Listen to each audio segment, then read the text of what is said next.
উত্তর সেন্টিনেল দ্বীপের আদিবাসীরা বাইরের জগতের সাথে কোনো যোগাযোগ রাখে না এবং তারা অত্যন্ত আক্রমণাত্মক। বেশিরভাগ ক্ষেত্রেই সেখানে যারা গেছেন তারাই প্রাণ হারিয়েছেন। তবে 1991 সালের ঘটনাটি ছিল একেবারেই ব্যতিক্রম। 1991 সালে ম্যাক্সিম লেভিয়েন নামে একজন পর্যটক একটি ছোট নৌকায় করে আন্দামান সাগরে ঘুরছিলেন। প্রতিকূল আবহাওয়া বা যান্ত্রিক ত্রুটির কারণে তার নৌকাটি উত্তর সেন্টিনেল দ্বীপের প্রবাল প্রাচীরে আটকে যায়। নৌকাটি তীরের খুব কাছে চলে আসায় আদিবাসীরা তাকে দেখতে পায় এবং তারা তাদের চিরাচরিত প্রথা অনুযায়ী বিষাক্ত তীর ও পাথর ছুঁড়তে শুরু করে। ম্যাক্সিম জানতেন দ্বীপে পা রাখলেই তাকে মেরে ফেলা হবে। তিনি নৌকার ভেতরে লুকিয়ে পড়েন এবং কোনো মতে নিজেকে তীরের আঘাত থেকে রক্ষা করেন।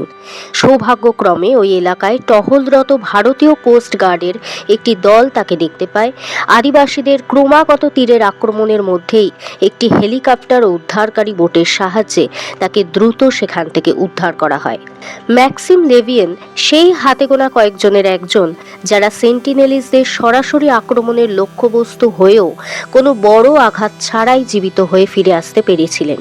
মূলত ভাগ্য এবং ভারতীয় কোস্ট গার্ডের দ্রুত পদক্ষেপ তাকে মৃত্যুর মুখ থেকে ফিরিয়ে আনে।